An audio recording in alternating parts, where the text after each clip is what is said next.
পরীক্ষা যত ঘনিয়ে আসছে তত মনের মধ্যে ভয় জাগছে যে কি করে আমরা আনসিন সেই রিডিং কম্প্রিহেনশনটি কমপ্লিট করব। হ্যালো গাইস, আমার নাম হচ্ছে SBR স্যার। আমি তোমাদেরকে আজকে আনসিনের ক্লাসের A to Z বুঝিয়ে দেব কিভাবে তুমি আনসিন করতে পারবে ভয়ের ছাড়া। আর তোমাদের আমি দেখিয়ে দেব প্রতিটির মানে এবং সঙ্গে আমরা একটি আনসিন সলভও করব, যেটি বর্তমানে সবথেকে ইম্পর্টেন্ট আনসিন হয়ে রয়েছে আমাদের ইন্ডিয়ার মধ্যে। তাহলে গাইস, তোমাদের ওয়েলকাম জানাচ্ছি আমাদের SBR এডটেকের এই চ্যানেলে, যেখানে তোমরা ইংলিশ এই সাবজেক্টের বিষয়ে সমস্ত সেই ডিটেলস এবং তোমাদের পড়াগুলি পেয়ে যাবে। চলো গাইস, আজকে শুরু করি। দেখো, এখানে রয়েছে আহমেদাবাদ সেই যে প্লেন ক্র্যাশটি হলো সেটির এখানে রিপোর্ট রয়েছে। রিপোর্ট মানে কি? রিপোর্ট মানে হচ্ছে নিউজ পেপার রিপোর্ট। আচ্ছা, তোমরা সবাই ভাবতেই পারো স্যার এটা কি ইম্পর্টেন্ট? ইয়েস, মনে রাখবে আনসিন বেশিরভাগ কোনটি আসে? যেগুলি কারেন্ট অ্যাফেয়ার্সের উপরে বেসড হয়, অর্থাৎ এই কিছুদিনের মধ্যে কোনো বিশেষ ঘটনা ঘটেছে তা নিয়ে, অথবা এমন কোনো একটি প্যাসেজ নিয়ে যেখানে কিছু শেখার আছে। যেমন ধরে নাও কোনো একটি ফরেস্টের কোনো কাহিনী হতে পারে, বা কোনো গ্লোবাল ওয়ার্মিং নিয়ে কোনো একটা এসে হতে পারে, এরকম। কিন্তু 90% চান্স থাকে যে তোমার রিপোর্ট রাইটিং মানে রিপোর্টটাই আসবে। তাহলে আহমেদাবাদের এই রিপোর্টের আমরা আজকে আনসিনটি করে নেব। তোমরা সবাই দেখতে পাচ্ছ নিশ্চয়ই, আমি জুম করে দেখিয়ে দিচ্ছি। প্রথমে তারিখ দেওয়া রয়েছে, 12 তারিখ হয়েছিল জুনের 2025। A devastating air tragedy occurred when Air India flight AI-171 Boeing 787 Dreamliner crashed shortly after takeoff from Ahmedabad airport। মানে হচ্ছে এত তারিখ, জুনের 12 তারিখ 2025-এ একটা ভয়াবহ ডেভাস্টেটিং মানে ভয়ানক বা ভয়াবহ একটি বিমান দুর্ঘটনা হয়েছে। এয়ার ট্র্যাজেডি অকার্ড মানে ঘটেছে কি? এয়ার ইন্ডিয়া ফ্লাইট যেটার নাম্বার ছিল AI অর্থাৎ এয়ার ইন্ডিয়া 171। আর এই প্লেনটির মডেল নাম্বার কি ছিল? মানে এটি একটি বোয়িং কোম্পানির প্লেন ছিল, ঠিক আছে? এয়ার ইন্ডিয়া কিন্তু নিজে প্লেন বানায় না, বোয়িং কোম্পানি প্লেন বানায়। সেই বোয়িং কোম্পানি এয়ার ইন্ডিয়াকে এই মডেলটি দিয়েছিল 787, আর এটা ক্র্যাশ করে গিয়েছে কোথায়? আহমেদাবাদে, যখন সে উড়ান ভরছিল, মানে যখনই সে উড়তে গেছে ক্র্যাশ করে ফেলছে। The accident claim 260 lives. অ্যাক্সিডেন্টে 260 জন মারা গেছে। 241 প্যাসেঞ্জার্স ছিল, আর ক্রিউ মেম্বার্স ছিল এর সাথে, আর ছিল কিছু 19 গ্রাউন্ডের পিপল।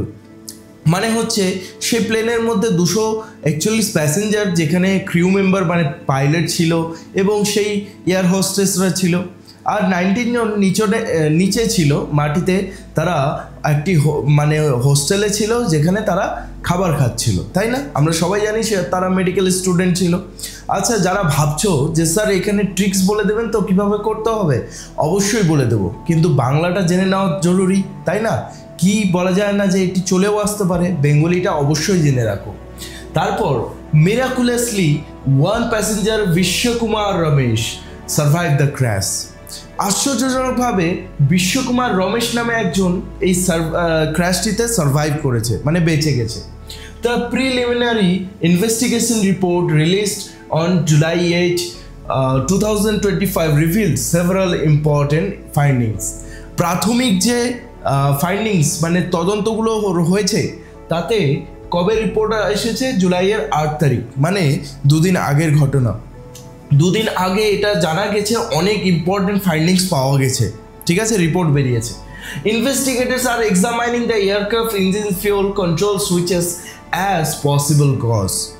যারা ইনভেস্টিগেট করছে, ইনভেস্টিগেটরস, তারা ইঞ্জিন ফিউলের সুইচেসগুলোকে একটা কারণ হিসেবে দেখছে, যে হ্যাঁ, ইঞ্জিন ফিউলের সেই যে সুইচেসগুলো রয়েছে সেগুলি কারণ হতে পারে। আর কি রয়েছে? Possible cause with data suggesting an unexpected loss of thrust.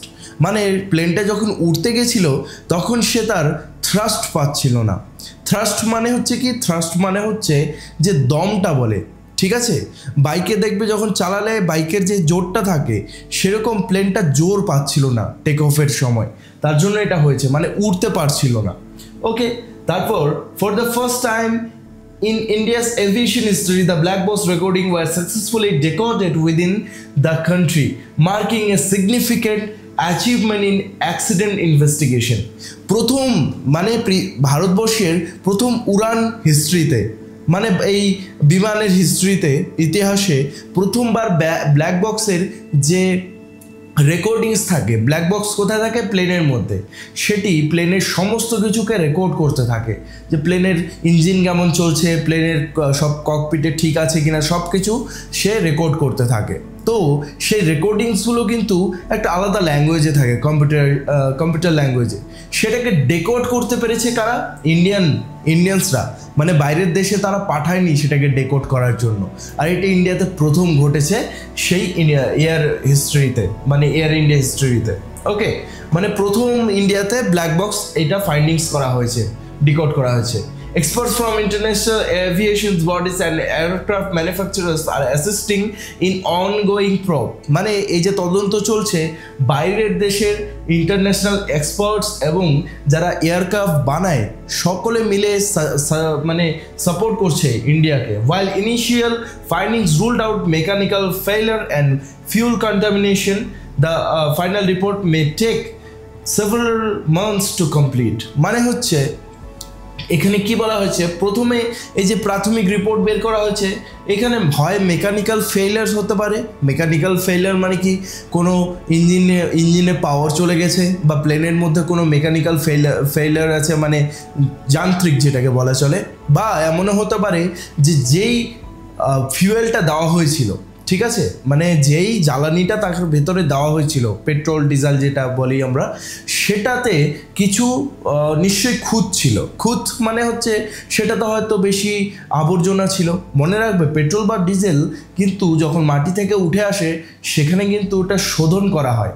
শোধন ভালো মতো না করলে সেটা গাড়িতে প্রবলেম দিতে পারে। তো এখানে এই তেলের হয়তো শোধনটা ভালো মতো হয়নি, সেটাও এরা ভাবছে যে হতে পারে, কারণ সেই ক্র্যাশের জন্য। ওকে, তারপর বলা হয়েছে এভিয়েশন অ্যানালিস্ট জন কক্স, এই যে এভিয়েশন অ্যানালিস্ট জন কক্স একজন বিখ্যাত একজন বিমানের বলা যায় অভিজ্ঞ, noted that such incidents require thorough examination to prevent future tragedies. মানে হচ্ছে ভবিষ্যতে এরকম দুর্ঘটনা যাতে না ঘটে তার জন্য আমাদের কি দরকার? আমাদেরকে দরকার যে এটাকে ভালো মতো আমরা তদন্ত করি, যে প্লেন ক্র্যাশটা কেন হলো, কারণ ভবিষ্যতে নাহলে আরও আমরা এরকম প্লেন ক্র্যাশের সম্মুখীন হতে পারি। This disaster was India's worst aviation accidents had raised serious concerns about flight safety. এই দুর্ঘটনা ভারতের বিমানের সবথেকে বড় দুর্ঘটনা, যেটা মানুষের মনে চিন্তা নিয়ে এসেছে।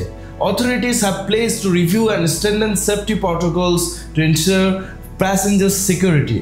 কর্তৃপক্ষ এটা জানিয়েছে যে তারা রিভিউ করবে, মানে এই দুর্ঘটনাটিকে ভালো মতো তদন্ত করবে এবং প্যাসেঞ্জারদের জন্য সেফটি প্রটোকলটা আরও বাড়াবে, প্যাসেঞ্জারদের সেফটি আরও বাড়াবে।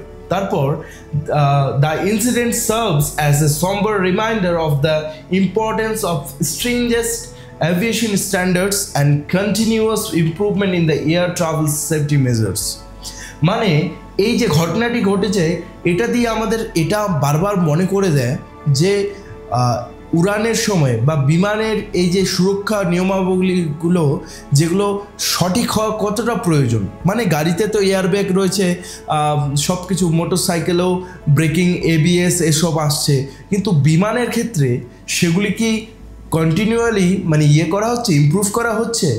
বিমানের ক্ষেত্রে সুরক্ষা কি প্রদান করা হচ্ছে? কারণ বিমানের ক্ষেত্রে আমরা সবাই জানি যে একবার কোনো ভুল ঘটলে একদমই শেষ, সবাই মারা যাবে, আর সেটাই হয়েছে এখানে। তো এটা বলেছে যে বিমানের ক্ষেত্রে যে প্যাসেঞ্জারদের কি সেফটি আরও আনা যাবে। তাহলে গাইস, এই যে আমরা এতটা পড়লাম, এটার কিন্তু বাংলা মানে আমি দিয়ে রেখেছি।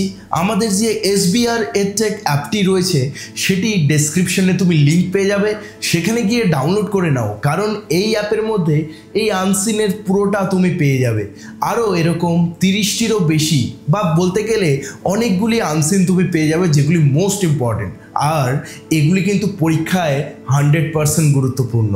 আমি দাবি করে বলছি তোমরা যদি অ্যাপটি ডাউনলোড করো তাহলে এই জিনিসগুলি শিখে তোমরা পরীক্ষায় ভালো রেজাল্ট আনতে পারবেই, কারণ আমরা সেই অ্যাপের মধ্যে মক টেস্ট দিচ্ছি, সঙ্গে দিচ্ছি কমিক বুক। প্রতিটি টেক্সটের পড়াকে কমিক বুক রূপে তুমি পড়তে পারবে, আর তার সঙ্গে প্রতিটি চ্যাপ্টারের নোটস সেখানে রয়েছে। তোমাকে আর কোথাও নোটস খুঁজতে হবে না, আর নোটসগুলি 100% কমন পাবে, এটি আমার দাবি রইল। তাহলে গাইস এখনই সেই অ্যাপটি ডাউনলোড করে নাও এবং এরকম এই সুবিধাগুলি লাভ নিয়ে নাও। তোমাদের জন্য যারা প্রথম 100 জন এই অ্যাপটি ডাউনলোড করবে এবং তারা এই কোর্সটি নেবে, যেটি আলফা নাম রয়েছে, সেখানে তোমরা 50% ডিসকাউন্ট পেয়ে যাবে, যেটির কুপন কোড হলো স্পেশাল 50, যেটি প্রথম 100 জনের জন্যই ধার্য করা হয়েছে, যেটি আজ থেকে শুরু হচ্ছে। ঠিক আছে, তোমরা অ্যাপটি ডাউনলোড করো, সেখানে গিয়ে নিয়ে নাও সেই আলফা ব্যাচটি। Okay, when did the Ahmedabad plane crash occur, কবে হয়েছিল এটা আমরা একটু আগেই পড়লাম। কবে হয়েছিল আমরা দেখে নেব, যে জুনের 12 তারিখে হয়েছিল। দেখো এই যে প্রথমেই লেখা আছে 12 জুন 2025। ঠিক আছে, তো আমরা এগুলি সলভ করে নেব। ওকে, তো 12 জুন 2025 হয়ে গেল অ্যাকচুয়াল অ্যান্সার। আচ্ছা স্যার, আমাদের কি পরীক্ষায় এরকমই এমসিকিউ আসবে? হ্যাঁ, এরকমই এমসিকিউ আসবে, খুব জটিল কিছু আসবে না, এরকমই আসবে। এটা আমি তোমাদেরকে মানে বলছি, বিশ্বাস দিয়ে বলছি যে এরকমই আসবে, চিন্তা করো না। তারপর কোন ফ্লাইটটা ছিল? আমরা যারা এখনই পড়লাম তাদের জন্য একদমই ইজি। দেখো, ইন্ডিগোও ছিল না, স্পাইসজেটও ছিল না, ভিস্তারাও ছিল না, এটা ছিল এয়ার ইন্ডিয়া। ওকে, তারপর কতজন মারা গেছে এই প্লেন ক্র্যাশে? কতজন মারা গেছে? 241 বললে হবে নাকি না 260 বলতে হবে? 260 বলতে হবে, কারণ 19 জন তো গ্রাউন্ডেরও মারা গেছে নাকি, যারা নিচে ছিল প্লেনটা তাদের উপরে ক্র্যাশ করে ফেলছে, এটা বলতে হবে 260। আচ্ছা, এবার অনেকে বলবে যে স্যার এগুলি পরীক্ষায় কি এত সোজা আসবে? এত সোজাই আসবে, চিন্তা করো না। Who was the sole survivor of the crash? এই ক্র্যাশে কে বেঁচে গেছে একমাত্র? সেটা হচ্ছে বিশ্বকুমার রমেশ। খুবই ইম্পর্টেন্ট, মনে রাখা এনাকে, কারণ ইনি একা বেঁচে গেছেন। সেই 260 মানে 261 নাম্বার জন ইনি ছিলেন। তারপর what was the suspected cause of the crash? এই ক্র্যাশটি হয়েছে কারণ কি? মানে বিশেষজ্ঞরা বলছে ব্যাড ওয়েদার, না। Engine fuel, control switches, yes. তারা বলছে হয় ইঞ্জিন ফিউল হতে পারে, নাহলে কন্ট্রোল সুইচেস হতে পারে। তারপর কি রয়েছে? Were the black boxes analysed, মানে ব্ল্যাক বক্সটা কোথায় অ্যানালাইজ করা হয়েছে? কোথায় করা হয়েছে? এটা ইন্ডিয়াতে করা হয়েছে। ঠিক আছে, এটা এবার ইন্ডিয়াতে করা হয়েছে। ওকে, তারপর which organisation release the preliminary report? আচ্ছা, কোন এই রিপোর্টটা কোন অর্গানাইজেশন করেছে রিলিজ? এটা মনে রাখতে হবে, AAIB। ওকে, AAIB মনে রাখবে। তবে অনেকে বলতে পারে যে এটার জন্য কোনো টিপস বা ট্রিক্স রয়েছে স্যার, যেটি দিয়ে আমি না পড়েও এটি সলভ করতে পারবো? হ্যাঁ, রয়েছে। সেটি দিয়ে তুমি 70% কোশ্চেন্স তো ঠিক করেই নেবে, আমার এটা আমি বলতেই পারি। শুধু তোমাকে একটু ইংলিশ জানতে হবে। বলছি এখানে what was ruled out as the cause in the preliminary report? এই যে এই কথাটি রয়েছে যে প্রিলিমিনারি রিপোর্ট যে রয়েছে, আমরা এটা খুঁজবো কোথায় রয়েছে। ঠিক আছে, এবার এখানে দেখো কোথায় রয়েছে, ওয়ার্ডটা খুঁজলাম, এই যে প্রিলিমিনারি ইনভেস্টিগেশন রিপোর্টে বলা হয়েছে ইম্পর্টেন্ট ইনভেস্টিগেশন এক্সাম, বলছে ইঞ্জিন ফিউল, কন্ট্রোল সুইচেস, হ্যাঁ, তারপর পসিবল কজ, এরকম বলেছে। ঠিক আছে, তো আমরা এইটুকুটা পড়ে নিলাম। তারপরে দেখলাম সেখানে কি রয়েছে, অপশনস কি রয়েছে একটু দেখে নিই। ঠিক আছে, মানে কারণটা কি, এই ঘটনাটা ঘটেছে কেন? এখানে আমরা কি দেখলাম? হিউম্যান এরর মানে কিছু দেখছি না। মেকানিক্যাল ফেলিয়ার দেখছি, ইয়েস। ফিউল সুইচ ইস্যু দেখছি, ইয়েস। পাইলট ফ্যাটিক দেখছি, না। এবার ওই আবার ইয়েতে চলে যাব যে ওই প্রিলিমিনারি রিপোর্টে কোন দুটো, এই দুটার মধ্যে কোনটা বলা হয়েছে, মেকানিক্যাল ফেলিয়ার নাকি ফিউল সুইচ ইস্যু? দেখতে চলে যাই সেখানে। ওকে, তোমাদের তো একই পেজে থাকবে, কোনো চাপ নেই। এখানে দেখো সেই জিনিসটিতে কি বলা রয়েছে। এখানে বলা হয়েছে এই যে প্রিলিমিনারি ইনভেস্টিগেশনে বলা হয়েছে ফিউল কন্ট্রোল সুইচেসের প্রবলেম। ঠিক আছে, সেখানে কিন্তু ওই যে আরেকটা আছে মেকানিক্যাল, সেটা বলা হয়নি, সেটা অনেক পরে বলা হয়েছে। তাহলে আমি কি করব, আমি গিয়ে ডিরেক্ট ফিউল যে ওটা আছে, হ্যাঁ, ফিউলটাতে গিয়ে টিকমার্ক করে দেবো। ঠিক আছে, এই যে ফিউল সুইচ ইস্যু, এটা হয়ে গেল টিকমার্ক। ওকে, তারপরে স্যার আরেকটা করে দেখি এটাতে। Okay, who is John Cox? John Cox কে? এটা তো সোজা, ওইখানে গিয়ে উপরে গিয়ে তুমি সার্চ করবে, সার্চ করে দেখবে জন কক্স কি সার্ভাইভার ছিল? না, সে তো সার্ভাইভার তো বিশ্বকর্মা, সরি সেই কি ছিল, বিশ্বকর্মা না কি নাম ছিল, বিশ্ব সুরেশ না কি ছিল, এখানে দেখে নিই, এখানেই আছে বিশ্বকুমার সুরেশ। ইয়েস, তো বিশ্বকুমার সুরেশ তো সার্ভাইভার ছিল। তাহলে জন কক্স কে? জন কক্স হচ্ছে একজন বিশেষজ্ঞ, অ্যানালিস্ট। ঠিক আছে, তো এটা হয়ে গেল অ্যাকচুয়াল অ্যান্সার। এবার 10 নম্বরে চলে আসি। 10 নম্বরে কী রয়েছে? 10 নম্বরে দেখি, ও এটা মনে রাখবে যে কোশ্চিন কিন্তু 10টিই থাকবে। ওকে, 10টি কোশ্চিন থেকে তোমাকে করতে হবে। 10-এ 10 পাওয়াটা খুবই ইজি যদি তুমি প্রতিদিন আমার সঙ্গে ক্লাস করো। তাহলে অ্যাপটি ডাউনলোড করে নাও এবং আলফা ব্যাচটি নিয়ে নাও, যেটি 50% অফে মাত্র 100 টাকায় তুমি পেয়ে যাচ্ছ, আর যেখানে তোমার সঙ্গে প্রতিদিন আমি এগুলি সলভ করবো। That was achieve for the first time in India in this crash investigation. কী হয়েছে? প্রথম কি করা হয়েছে? সে ইন্টারন্যাশনাল এক্সপার্টসকে ডাকা হয়েছে? না, এটি বলা হয়নি। প্রথমবার কি করা হয়েছে বলো তো? ব্ল্যাক বক্সটা এখানে রেকর্ডগুলো ভাঙা হয়েছে। তো এটা হয়ে গেল অ্যাকচুয়াল অ্যান্সার। ওকে, এবার স্যার এত সোজা কি আসে? না, কিছু কিছু জিনিস 2-3টে ব্যতিক্রম আসবে। কেমন বলো তো? যেমন একটা ওয়ার্ড দিয়ে দেবে, এটার সিনোনিম বের করে দাও। স্যার সিনোনিম কি? সিনোনিম মানে হচ্ছে সমার্থক শব্দ। যেমন ডেভাস্টেটিং মানে হচ্ছে কি? ডেভাস্টেটিং মানে ধ্বংসাত্মক, মানে যেটা ধ্বংস ঘটায়। ওকে, তো সেটা প্লেজেন্ট তো হবে না, মাইনারও হবে না। প্লেজেন্ট মানে শান্ত, মাইনার মানে একদমই ছোটোখাটো জিনিস বোঝায়, টেম্পোরারি মানে কিছুক্ষণের জন্য যেটা, এটাও হবে না, এটা বলছে ধ্বংস। তো ক্যাটাস্ট্রফিক, ক্যাটাস্ট্রফিক মানে কি? ধ্বংস ঘটায় বা যেটি একদম মানে বিপ্লব এনে দেয়, কি বলে ওটাকে, প্রলয় এনে দেয়। ওকে, তারপরে কি? মিরাকুলাসলি। মিরাকুলাসলি মানে কি? আশ্চর্যজনক। তাহলে কোনটা হতে পারে? নর্মালি তো একদমই হবে না, অ্যাক্সিডেন্টালি হবে না, অ্যাস্টনিশিংলি হবে। কারণ অ্যাস্টনিশিংলি মানে কি? আশ্চর্যজনকভাবে। ওকে, তো এরকম ওয়ার্ডগুলো আসতে পারে। দেখো এখন উপরে এটি আবার আলাদা কি? নাউন ফর্ম অফ ইনভেস্টিগেট, মানে ইনভেস্টিগেটের নাউন ফর্ম কোনটা হবে? তাহলে এগুলি জানা কিন্তু খুবই ইম্পর্টেন্ট। আর কোথার থেকে এগুলি শিখতে পারবে? আমাদের সেই অ্যাপে। যে ইনভেস্টিগেটের নাউন ফর্ম হচ্ছে ইনভেস্টিগেশন।